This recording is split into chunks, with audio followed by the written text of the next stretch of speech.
Hey everybody, it's Jim from Cigars. You know, there's probably no product around the world that has as much mystique as Cuban cigars. And so what I'm going to do today is kind of try to separate the facts from the myths and talk about 4 things that you really need to know if you want to get into trying Cuban cigars. Is this a fact or a myth? All Cuban cigars are superior to non-Cuban cigars. Well, actually, that's a myth, and here's why. You've likely heard of Habanos. Habanos manages all the Cuban brands of cigars that are sold around the world. Habanos manages 27 different brands. And some of those brands are really good. Hoyo de Monterrey, and of course Cohiba, and Partagas. They also manage some that are middle of the road ones, at least in the world market. Romeo and Juliet, Monte Cristo, those are good examples. But then they also manage several brands, and some of them even are short filler. One thing you should do is if you're going to buy Cuban cigars, look at the bottom of the box. In every Habanos box that's legitimate has a hot stamp on the bottom of it that might say TC, which stands for tripa corta, which means short filler. Or it might say totalmente mono, which stands for long filler. So that's a good way to tell if you're getting short filler cigars or long filler cigars. So the point that I'm trying to make is that all Cuban brands are not created equal. There's fantastic world-class ones. There's ones that are very competitive in the world versus non-Cuban cigars. There's brands that are not any better and probably could be worse than the non-Cuban cigars that you're used to smoking. So that is something to be aware of. Fact or myth? Cuban cigars are not pre-aged before they're sent out. And that's a fact. And the reason they do that is simply because of supply and demand. The demand for Cuban cigars is so high and their production capacity is limited. My recommendation to you if you buy Cuban cigars would be to do the same thing that non-Cuban cigar makers do by and large, and that's to age their cigars after they're rolled for 6 to 12 months.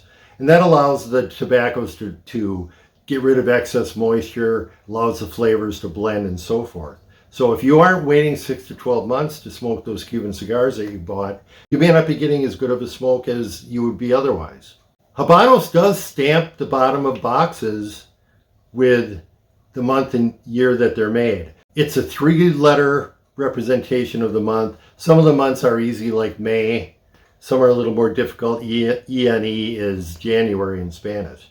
And then a 2-digit year.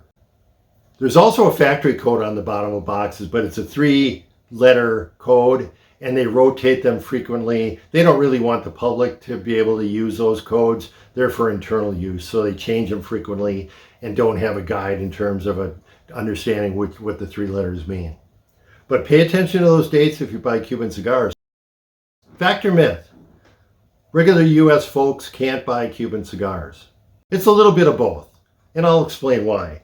But there's a lot of confusion about the laws regarding Cuban cigars for people in the U.S. And it's changed a lot over the last 10 or 15 years or so, and you see conflicting information online and so forth. And it brings about conversations between smokers like in this clip. It's also illegal. It's not illegal, it's frowned upon, like masturbating on an airplane. I'm pretty sure that's illegal too. Okay, let's talk about 3 facts. Fact number 1, Cuban cigars are illegal to bring into the U.S. in any way, shape, or form. It's pretty cut and dried.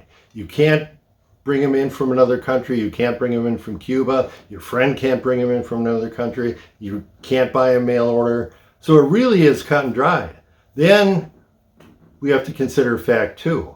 There are 10 million at the low estimate and 50 million at the high estimates Cuban cigars brought into the U.S. every year. So those are both facts. Well, the truth of the matter is the laws regarding Cuban cigars coming into the country aren't enforced very vigorously. Now, that's not to say you can't get into trouble for trying it. Probably the biggest risk is confiscation. You bring cigars in through customs, they spot them, and they're confiscated. But there are actually monetary fines and even jail time. My official policy, of course, is don't break the law, but a lot of people I talk to have brought Cuban cigars in through customs successfully. A lot of people I talk to have bought Cuban cigars via mail order. So I'm going to leave that decision up to you. Let's look at one more fact or myth. Counterfeiting is a big problem for Cuban cigars. That is a fact. And counterfeiting is a big problem worldwide in general for handbags and designer clothes and shoes and cigars and a lot of other stuff. It's a $400 billion a year industry. So what can you do? I think the best advice is to know where you're buying them from. If you have a buddy that went to the Caribbean on vacation and came back with some Cuban cigars that he got from a guy on the beach for a really good price, you know those aren't going to wash. No matter where you're buying, whether it's in the Caribbean, Mexico, or Canada, or any other country, is look for Habanos authorized resellers.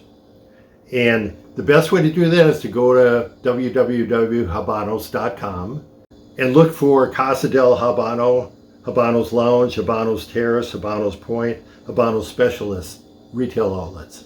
If you buy them there, you are very, very assured of getting authentic Cuban cigars. If you don't buy them there, you're rolling the dice. All right, I hope you found this helpful today. I enjoy talking about this stuff. Any questions or comments, feel free to make them, and I will see you next time from Cigars, Cigars, Cigars.